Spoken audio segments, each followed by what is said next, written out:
Bab 4, Luo Feng dan Black Domor. Mo Yuhu agak tercengang dan kemudian disingkirkan.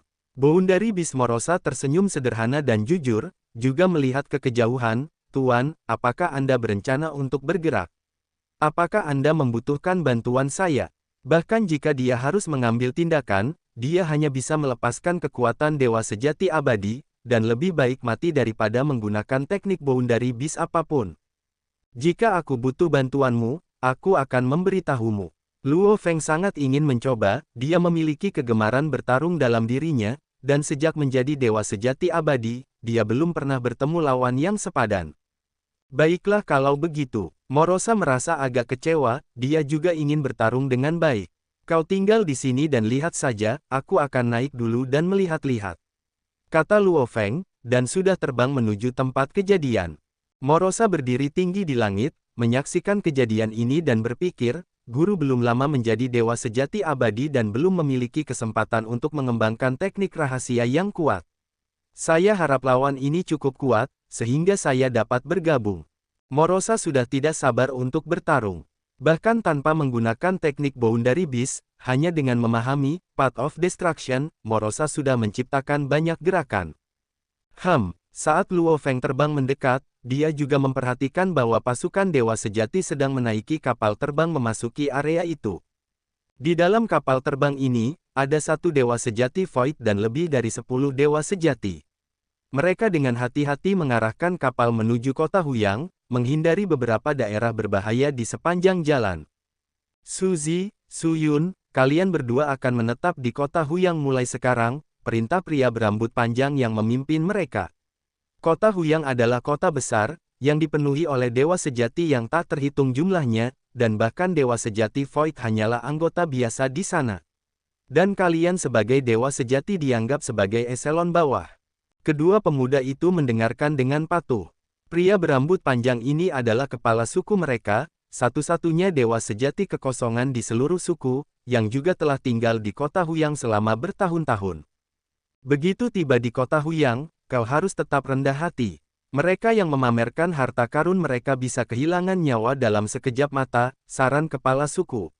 Rendah hati, dan rendah hati lagi. Meskipun kau yang paling berbakat di suku kami, kau tetap harus rendah hati karena kau masih terlalu lemah. Ya, jawab kedua pemuda itu.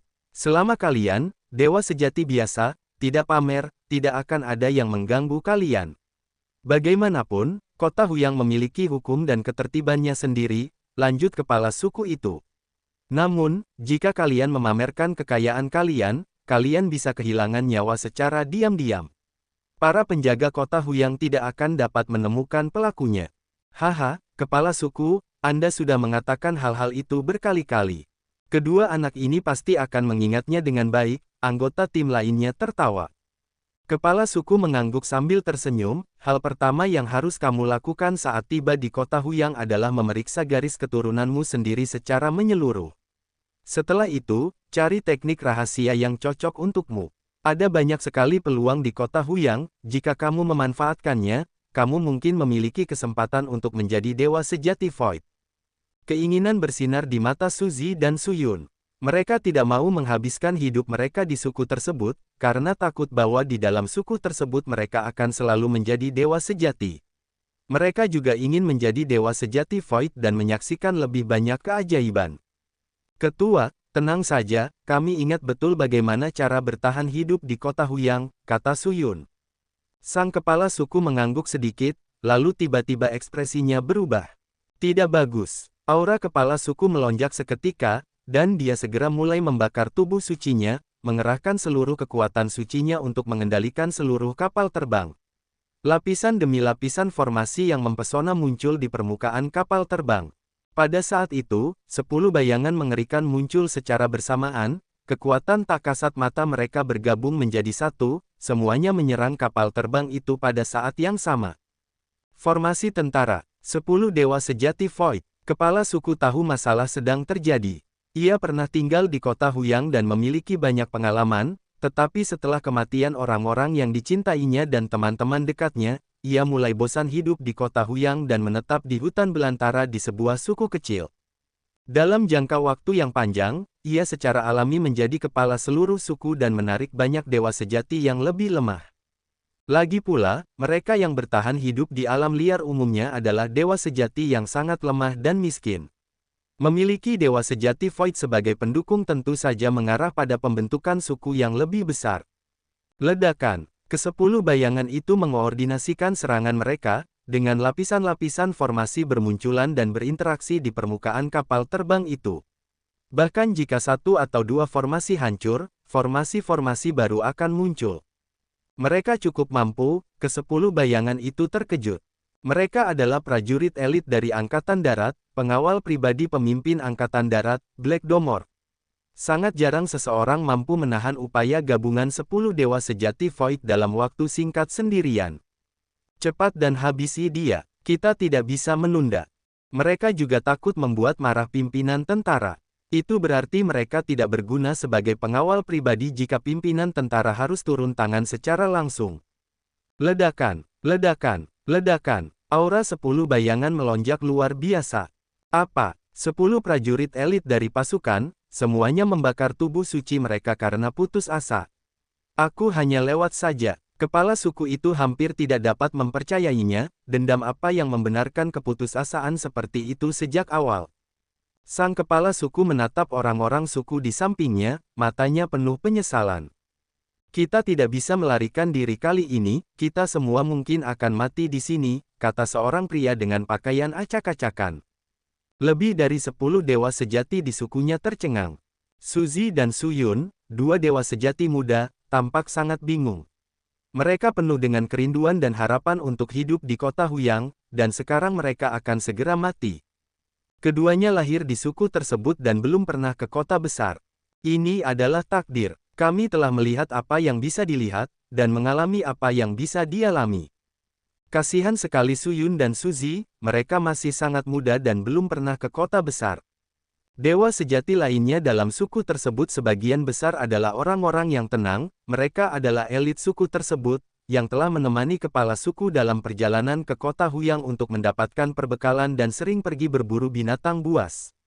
Mereka terbiasa dengan hidup dan mati. Apakah akhirnya giliranku? Sang kepala suku dengan tenang menanti nasibnya, tatapannya dipenuhi kenangan. Para dewa sejati lainnya juga melihat keluar kapal terbang, menyaksikan pemandangan pengepungan yang mengerikan, masing-masing menunggu kematian tiba. Tiba-tiba, apa ini? Ini, kepala suku, Suzy, Suyun, dan anggota suku lainnya terkejut saat melihat keluar. Mereka melihat seorang pria berambut hitam dengan tanduk emas gelap muncul entah dari mana, tatapannya dalam. Saat dia muncul, ke-10 bayangan itu begitu ketakutan hingga mereka langsung melarikan diri, itu adalah dewa sejati yang abadi. Kepala suku yang ada di dalam pesawat terbang itu bereaksi paling cepat, terbang keluar untuk memberi hormat, salam kepada Yang Maha Esa. Luo Feng meliriknya, mengangguk sedikit, lalu melambaikan tangannya untuk mengumpulkan seluruh kapal terbang, termasuk kepala suku. Luo Feng sendiri mungkin harus berhadapan dengan dewa sejati abadi yang tidak dikenalnya itu, dan ia takut bahkan sedikit getaran pun dapat membunuh makhluk-makhluk yang lebih lemah ini. Karena tidak ingin melibatkan orang yang tidak bersalah, ia memutuskan untuk menghadapi mereka terlebih dahulu. Luo Feng kemudian mendongak, menatap ke arah tempat di mana kekuatan dahsyat tengah mengintai, tempat di mana 10 bayangan juga telah melarikan diri. Aku melihatmu, kata Luo Feng sambil tersenyum. Sosok berjubah hitam yang mengintai di kejauhan menggertakkan giginya karena marah. Meskipun kekuatannya luar biasa, dan dia telah berkultivasi hingga tingkat ke-8 keabadian, menempatkannya di antara dewa sejati abadi yang paling kuat, dia tidak ingin ada gangguan saat dia memanen bunga kristal darah biru ungu. Namun seperti kata pepatah, apa yang paling Anda takuti adalah apa yang menimpa Anda. Ini adalah tempat kultivasiku, sebuah kekuatan mengerikan dilepaskan sedikit, sebuah suara berat berkata, makhluk suci yang lewat ini, silakan pergi. Makhluk ilahi, adalah istilah penghormatan di benua asal. Tempat kultivasiku. Luo Feng tertawa, bagaimana mungkin aku bisa mendeteksi aura harta karun surgawi? Sosok yang diselimuti kekuatan mengerikan itu lalu menampakkan diri sepenuhnya sebagai sosok berjubah hitam. Sosok ini kini memiliki ekspresi cemberut dan marah. Dia telah berusaha sekuat tenaga untuk menyembunyikan auranya, tetapi aura harta karun surgawi itu terlalu dalam untuk menyembunyikan dengan sempurna. Aura seperti itu umumnya membutuhkan level penguasa kekacauan. Masa mekarnya bunga kristal darah biru ungu hanya berlangsung 10 hari, dan dalam 10 hari ini, selain diriku, dewa sejati abadi lainnya kebetulan lewat dan juga mendeteksi aura harta karun ini. Sosok berjubah hitam itu mendesah dalam hati. Setelah menampakkan dirinya, dia menatap Luo Feng dari kejauhan. Tatapan mereka bertabrakan. Memang ada harta karun surgawi di sini, dan akulah yang pertama kali menemukannya, kata sosok berjubah hitam itu. Siapapun yang berani menantangku untuk mendapatkannya, akan kubunuh. Dia sedang berjudi. Bertaruh bahwa Luo Feng, yang tidak mengetahui secara pasti seluk-beluk harta surgawi, tidak akan gegabah memulai konflik. Yang tidak diketahuinya adalah bahwa selain beberapa barang terpenting, Luo Feng sangat miskin dan sangat membutuhkan harta karun untuk ditukar dengan sumber daya. Selain itu, karena terlalu lama kesepian di alam semesta asli, Luo Feng sangat ingin bertempur. Saya ingin mencoba, kata Luo Feng, matanya dipenuhi dengan semangat juang. Kau memaksaku, sosok berjubah hitam itu mendesah pelan. Lingkungan sekitar langsung menjadi gelap, dan 10 pengawal pribadi di sisinya hancur dan mati tanpa suara.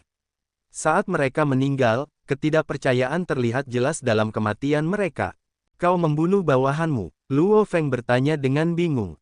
Begitu mereka mengetahui harta karun surgawi itu, mereka pantas mati, kata sosok berjubah hitam itu dengan tenang. Biasanya, mereka bisa hidup beberapa hari lagi, lalu dibunuh setelah masalah ini selesai. Namun, Anda telah memaksakan situasi ini. Untuk harta karun biasa, ia tidak perlu membunuh pengawal pribadinya. Black Domor mampu menangani keingintahuan yang mungkin timbul dari harta karun tersebut. Bunga kristal darah ungu itu terlalu berharga, dan begitu terekspos, bunga itu akan membawa terlalu banyak masalah. Black Domor tahu dia mungkin tidak akan mampu menahan konsekuensinya. Jadi, solusinya adalah melenyapkan semua makhluk yang mendekati area ini, termasuk 10 pengawal pribadi yang telah mengikutinya. Sebutkan namamu kepadaku, sebagai dewa sejati yang abadi, engkau layak untuk dikenang, kata sosok berjubah hitam itu. Karena aku akan mati, tidak perlu tahu terlalu banyak, jawab Luo Feng. Sosok berjubah hitam itu tertawa marah. Dia enggan untuk bergerak dengan mudah karena dewa sejati abadi manapun di benua asal tidak boleh diremehkan. Bagaimanapun juga, siapa yang tahu kapan seseorang bisa menghasilkan harta karun yang mengerikan. Namun, ini tidak berarti dia kurang percaya diri. Black Domor, yang kekuatannya telah mencapai alam 8 abadi, dianggap sangat kuat di antara para dewa sejati abadi. Itulah sebabnya ia ditugaskan untuk mengawasi berbagai masalah di kota Huyang. Veteran ini berhati-hati, tetapi dewa sejati abadi ini tidak mengetahui luasnya langit dan bumi. Sosok berjubah hitam itu meramu jurus pembunuhnya, yang dilepaskannya dalam sekejap. Luo Feng merasakannya. Beberapa prinsip yang tidak diketahui asal-usulnya sedang dimanfaatkan. Sebuah kerucut hitam perak muncul entah dari mana. Permukaan kerucut hitam perak ini ditutupi dengan rune rahasia yang padat, yang alirannya sangat kuat. Begitu muncul, ia sudah berada di depan Luo Feng, kecepatannya mendistorsi ruang dan menyebabkan sedikit fluktuasi dalam aliran waktu. Tubuh Luo Feng memang kecil, tetapi sebagai tubuh ilahi sempurna, ukurannya dapat berubah sesuai keinginan. Tubuhnya tampak kecil tetapi sebenarnya sangat besar. Selain itu, di alam semesta kecil rumahnya, kekuatan ilahi terus-menerus dipadatkan, terus-menerus dipasok oleh koneksi ke hati dewa sejati, yang memungkinkan tubuh ilahi Luo Feng terus tumbuh. Kerucut hitam perak itu tingginya sekitar setengah dari Luo Feng, dan langsung menghantam dadanya dengan suara boom yang keras. Seolah-olah dua gunung yang menjulang tinggi bertabrakan dengan kecepatan tinggi. Bahkan dengan tubuh ilahi sempurnanya, Luo Feng masih dipaksa mundur oleh dampak kerucut hitam perak itu, dan gerakan mundurnya menyebabkan kekosongan itu sendiri bergetar. Pada saat yang sama, satu demi satu kerucut muncul entah dari mana. Pada saat mereka muncul, kerucut ini sudah berada di depan Luo Feng. Beberapa kerucut menghantam kepalanya, beberapa punggungnya, beberapa wajahnya, kerucut menyerang Luo Feng dari segala arah. Jumlahnya ada 19 kerucut. 19 kerucut itu berkoordinasi satu sama lain, Serangan mereka yang mengerikan mengalir terus-menerus seperti air, mendatangkan kekuatan penghancur yang menyerbu ke dalam tubuh Luo Feng, berusaha menghancurkan tubuh sucinya sepenuhnya. Setiap kerucut juga menyalurkan racun aneh, menembus tubuh suci Luo Feng dan mengikis kesadarannya. Hukum racun. Luo Feng memperhatikan, matanya berbinar karena kegembiraan, ini benar-benar menarik. Sudah lama sekali sejak terakhir kali ia bertemu dengan lawan yang semenarik itu.